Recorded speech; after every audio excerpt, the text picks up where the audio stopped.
Hello viewers, get mentor EC में आपका स्वागत है। तो मैं हूं केशव और मेरे साथ हैं विष्णु सर, जो कि हमारे सीनियर भी रह चुके हैं। तो आइए जानते हैं इनके बारे में और इनके कॉलेज लाइफ के बारे में और इनके गेट प्रिपरेशन के बारे में। तो सर, आपका बहुत बहुत धन्यवाद, आपने समय निकाला सर। तो सर, आप अपने बारे में कुछ बताइए सर। Thank you Keshav. सबसे पहले थैंक यू केशव मुझे इनवाइट करने के लिए। हेलो एवरीवन, मेरा नाम विष्णु कुमार है। मैं Bhagalpur college of engineering Bhagalpur से इलेक्ट्रॉनिक्स एंड कम्युनिकेशन इंजीनियरिंग में बीटेक किया हूँ, जो मेरा बैच 2021 से 2025 है। और उसके बाद मैंने 2025 में माइक्रोइलेक्ट्रॉनिक्स एंड वीएलएसआई में आईआईटी भिलाई से मास्टर कर रहा हूँ। एंड मेरा research area perovskite and solar cell है। Okay sir. तो सर, आपने किस सेमेस्टर से गेट का प्रिपरेशन स्टार्ट किया था? मैंने सीरियसली प्रिपरेशन गेट का सेकेंड सेमेस्टर के सेकेंड ईयर के लास्ट से कर दिए थे, क्योंकि गेट के लिए मिनिमम 6 to 8 मंथ रिक्वायर्ड है। मैंने सबसे पहले गेट के लिए लेक्चर देखे एंड उसके बाद प्रीवियस ईयर सॉल्व किए क्वेश्चन। Okay sir. तो सर, आपको क्या लगता है कि गेट प्रीवियस ईयर क्वेश्चन कितना हेल्प करता है हमारे प्रिपरेशन में, और ये कितना मतलब हेल्प करता है? मेरे हिसाब से प्रीवियस ईयर क्वेश्चन सबसे इम्पोर्टेंट सेक्शन है, क्योंकि आप प्रीवियस ईयर क्वेश्चन लगाते हैं तो आपको ये पता चलता है कि क्या गेट में पूछ रहा है क्वेश्चन और क्या आने वाले टाइम में क्वेश्चन पूछेगा, ताकि हमको ये भी पता चलता है कि किस हिसाब से हमें पढ़ना है, कौन सा क्वेश्चन हमें बनाना है।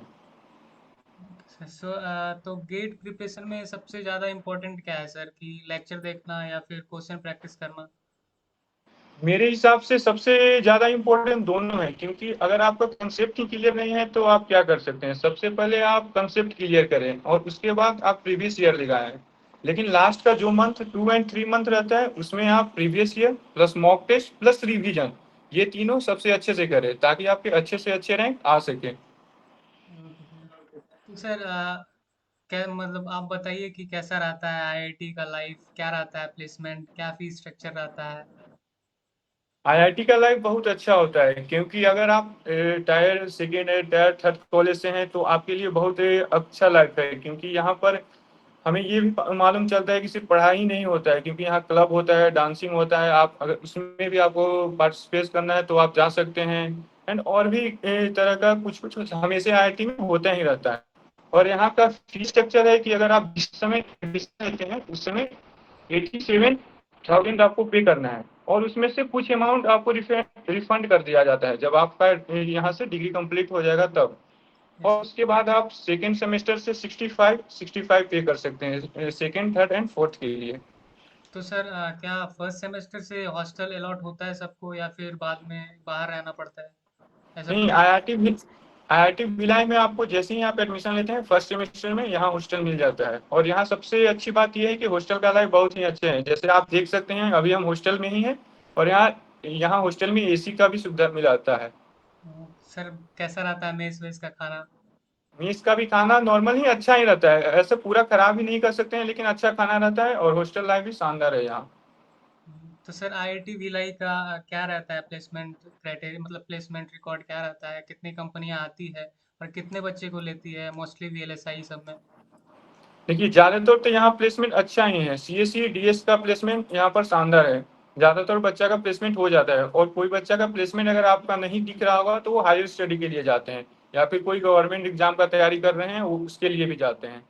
पर यहाँ वीएलएसआई के प्लेसमेंट की बात करें तो जैसे कि मेरा फर्स्ट बैच है यहाँ पर, 2025 में यहाँ स्टार्टिंग बैच चल रहा है, 2025 से 27 फर्स्ट बैच पास आउट होगा। यस। तो जैसे कि देखा जाता है कि हर कॉलेज में आईआईटी में वीएलएसआई का प्लेसमेंट अच्छा रहता है।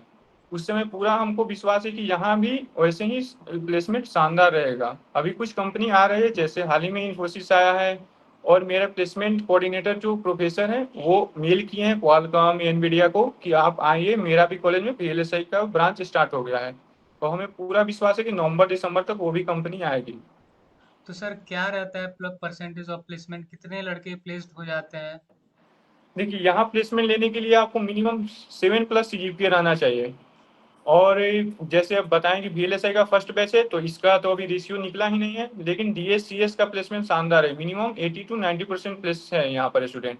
लेकिन जो 10 से या 20% जो प्लेसमेंट में आपको नहीं दिख रहे होंगे वो हायर स्टडी के लिए जाते हैं, या फिर किसी का गवर्नमेंट जॉब का भी शौक रहता है, वो भी अपने तैयारी करते हैं। कोई स्टेट पीसीएस, कोई बीपीएससी, कोई यूपीएससी का भी तैयारी करते हैं, जिसके कारण आपको प्लेसमेंट लिस्ट में उनका नाम नहीं दिखता होगा।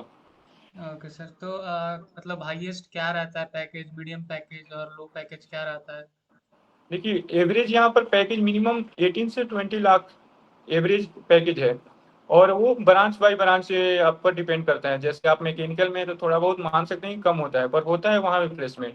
ऐसे VLSI DS CSE में है तो आपका प्लेसमेंट मिनिमम 18 से 20 लाख तक होगा। और लोवेस्ट मान लीजिए आप 12 लाख इस बार लोवेस्ट गया था MTech के लिए। ओके सर, तो आईआईटी भिलाई में कैसा रहता है एकेडमिक प्रेशर सर, और अटेंडेंस का क्या इशू रहता है? देखिए, यहाँ पर एकेडमिक प्रेशर एवरेज ही रहता है, और अटेंडेंस का रूल ये है कि प्रोफेसर बाय प्रोफेसर डिपेंड करता है। कोई प्रोफेसर है जो अटेंडेंस का मार्क्स देते हैं, तो उसमें आपका मिनिमम 75% अटेंडेंस रहना ही चाहिए।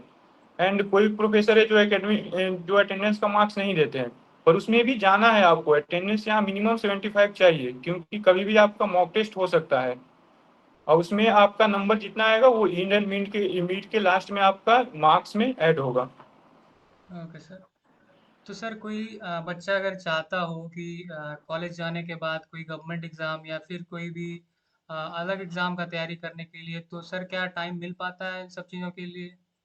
हाँ, बिल्कुल हो सकता है, क्योंकि आपका क्लास 8:30 टू 5:30 रहता है। इसी के बीच में आपका क्लास एंड लैब रहता है। एंड आप 5:30 के बाद आप फ्री हैं, उसके बाद आपको टाइम मैनेज करना आना चाहिए। अगर कोई बच्चा टाइम मैनेज करना जानता है तो आप 5:30 के बाद आप अपना स्टडी कर सकते हैं। जैसे आप यूपीएससी, बीपीएससी या फिर स्टेट पीसीएस या फिर जो भी गवर्नमेंट एग्जाम का तैयारी करना है, आप 5:30 से फ्री हैं। उसमें आप टाइम मैनेज करिए और आप अपना जिस गोल पर फोकस करना है आप गोल पर फोकस करिए। तो सर एट लास्ट आप हमारे व्यूअर्स को क्या सलाह देना चाहेंगे गेट की रिगार्डिंग?